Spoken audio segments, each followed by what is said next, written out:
ಹಾಗಾದರೆ ಈಗ C B ಐಗೆ ವಹಿಸಿದರೆ so ಆ ಪ್ರಕರಣವನ್ನು ಸಿ ಬಿ ಐ ವಹಿಸ್ಕೊಂಡ್ರೆ ಅದರ ಜೊತೆಗೆ ತಾವು ಹೇಳದಂತೆ ಕೇವಲ ಸಿದ್ದರಾಮಯ್ಯ ಕುಟುಂಬ ಫ್ಯಾಮಿಲಿ ಅಲ್ಲ, ಸಾಕಷ್ಟು ಜನರು ಪಕ್ಷಾತೀತವಾಗಿ ಭಾಗಿಯಾಗಿದ್ದಾರೆ. ಸಿ ಬಿ ಐ ಅವೆಲ್ಲವನ್ನೂ ಸಹ ತನಿಖೆ ಮಾಡುತ್ತಾ?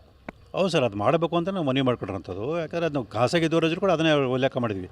ಸೊ ಈ ಸಿದ್ದರಾಮಯ್ಯರ ಕುಟುಂಬ ಒಂದು ಅವರ ಆರೋಪ ಏನಿದೆ ಅದಕ್ಕೆ ಪೂರಕವಾಗಿ ಎಲ್ಲ ಸಂಪೂರ್ಣ ದಾಖಲಾತಿ ಇರೋದ್ರಿಂದ ಎಲ್ಲ ದಾಖಲಾತಿಯನ್ನು ಅಂದರೆ ಸಾವಿರಾರು ನಿವೇಶನದಲ್ಲಿ ಅಕ್ರಮ ನಡೆದ್ರೆ ಎಲ್ಲ ದಾಖಲಾತಿ ನಾವು ಸಂಗ್ರಹ ಮಾಡೋಕ್ಕೆ ಕಷ್ಟ ಆಗಿರೋದ್ರಿಂದ ಸೊ ಅದನ್ನು ಉದಾಹರಣೆ ಇಡೋಣ. ಈ ರೀತಿಯಲ್ಲಿ ಎಷ್ಟು ಸಾವಿರಾರು ನಿವೇಶನ ಪಡೆದರೆ ಅದರೆಲ್ಲರ ಬಗ್ಗೆ ತನಿಖೆ ನಡೆಸಿ ಯಾವುದೇ ಪ್ರಭಾವ ಇರಲಿ, ಪಕ್ಷಾತೀತವಾಗಿ ಯಾವುದೇ ಪ್ರಭಾವ ವ್ಯಕ್ತಿ ಇರಲಿ ಅವ್ರ ವಿರುದ್ಧ ಕ್ರಮ ತಗೊಳ್ಬೇಕು ಅಂತ ನಾವು ಮನವಿ ಮಾಡಿಕೊಡ್ರಂತು. ಮತ್ತು ತನಿಖಾ ಸಿ ಬಿ ಐಗೂ ಕೂಡ ಅದೇ ಒಂದು ಮನವಿಯನ್ನು ಮಾಡಿಕೊಂಡು ಆಗ್ರಹವನ್ನು ಕೂಡ ನಾವು ಮಾಡ್ತೀವಿ. ತಮ್ಮ ಪರವಾಗಿ ತೀರ್ಪು ಬರುತ್ತೆ ಅಂತ ಎಷ್ಟು ವಿಶ್ವಾಸ ಇದೆ? ಮತ್ತು ಈ ಒಂದು ಪ್ರಕರಣ ತಾರ್ಕಿಕ ಅಂತ್ಯ ತಲುಪುತ್ತಾ ಸಿ ಬಿ ಐಯಿಂದ?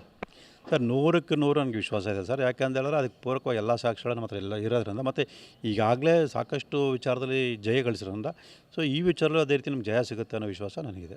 ಅಂದರೆ ಸಿ ಬಿ ಐಗೆ ವಹಿಸುವಂಥದ್ದು ಅಂತಿಮ ಹೋರಾಟನ ಏನು? ಸಿ ಬಿ ಐಗೆ ವಹಿಸೋದು ಅಷ್ಟೇ ಅಂತಿಮ ಮಾಡಲ್ಲ ಸರ್. ಸಿ ಬಿ ಐ ವಹಿಸಿದ ನಂತರ ಸಿ ಬಿ ಐ ಅವ್ರ ಮುಖಾಂತರ ನಿಷ್ಪಕ್ಷ ತನಿಖೆ ನಡೆಸಿ ಯಾರ್ಯಾರು ಆರೋಪಿಗಳಿದ್ದಾರೆ ಅವರೆಲ್ಲರೂ ಕೂಡ ಶಿಕ್ಷೆ ಆಗುವ ರೀತಿ ನೋಡ್ಕೊಳ್ಳೋದು, ಅವ್ರಿಗೂ ಕೂಡ ನನ್ನ ಹೋರಾಟ ನಡೆಯುತ್ತೆ. ಅಂದರೆ ಈ ಮಧ್ಯದಲ್ಲಿ ಮತ್ತೆ ಪ್ರಭಾವ ಅಥವಾ ಆಮಿಷ ಮತ್ತು ಬೆದರಿಕೆ ಈ ಥರದ್ದೇನಾದ್ರು ತಮಗೆ ಎದುರಾಗಿದೆಯಾ ಅಂತ? ಸರ್, ಯಾವುದೇ ಪ್ರಭಾವ ಇದು ಬಂದರೂ ಕೂಡ ನಾನಂತೂ ನನ್ನ ಹೋರಾಟ ನಿಲ್ಲಿಸೋದು ಸ್ಪಷ್ಟವಾಗಿ ಸಂದೇಶನ ಕೊಟ್ಟಿದ್ದೀನಿ. ಹಾಗಾಗಿ ಮುಂದಿನ ದಿನಗಳಲ್ಲೂ ಕೂಡ ನಾನು ಈಗಾಗಲೇ ಹೇಳ್ದಂಗೆ ಈ ಏನು ತಪ್ಪಿತಸ್ಥರು ಅವರೆಲ್ಲರೂ ಶಿಕ್ಷೆ ಕೊಡಿಸ್ಬೇಕು ಮತ್ತು ಎಲ್ಲರೂ ಅಕ್ರಮವಾಗಿ ಏನು ನಿವೇಶನ ಪಡೆದಿದ್ದಾರೆ ಆ ಎಲ್ಲ ಅಕ್ರಮ ನಿವೇಶನ ಕೂಡ ಮೈಸೂರು ನಗರ ಪ್ರದೇಶಕ್ಕೆ ವಾಪಸ್ ಬರಬೇಕು ಮತ್ತು ಅರ್ಹ ಫಲಾನುಭವಿಗಳಿಗೆ ಆ ನಿವೇಶನ ತಲುಪಬೇಕು. ಅಲ್ಲಿವರೆಗೂ ಕೂಡ ನಾನು ಯಾವುದೇ ಆಮಿಷ, ಬೆದರಿಕೆ, ಮತ್ತೊಂದು ಒತ್ತಡ ಯಾವುದಕ್ಕೂ ಒಳಗಾಗದೆ ನಾನು ಹೋರಾಟನ ನಿರಂತರವಾಗಿ ಮುಂದುವರ್ಸ್ಕೊಂಡು ಹೋಗ್ತೀನಿ. ತಾವು ದೂರು ನೀಡಿದ ಮೊದಲ ದಿನದಿಂದಲೂ ತಾವು ಹೇಳುವಂಥದ್ದು ಒಂದು ರಾಜೀನಾಮೆಯನ್ನು ಕೊಟ್ಟು ತನಿಖೆ ಎದುರಿಸಬೇಕು ಮತ್ತು ಅವ್ರನ್ನ ವಶಕ್ಕೆ ಪಡೆದು ವಿಚಾರಣೆಯನ್ನು ಮಾಡಬೇಕು ಅಂತೇಳಿ. ಸಿ ಬಿ ಐಗೆ ವಹಿಸಿದ್ರೆ ಇವೆರಡೂ ಸಹ ಆಗುತ್ತಾ?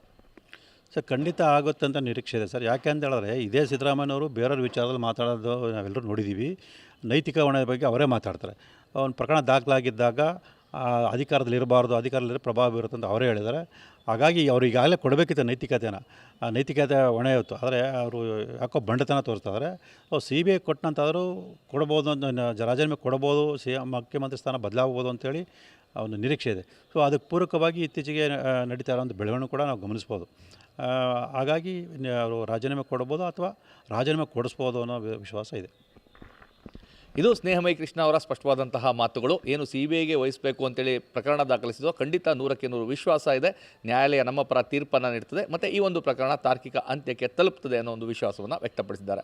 ಕ್ಯಾಮ್ರಾ ಪರ್ಸನ್ ರಘು ಜೊತೆ ರಾಮ್, TV9 ಮೈಸೂರು.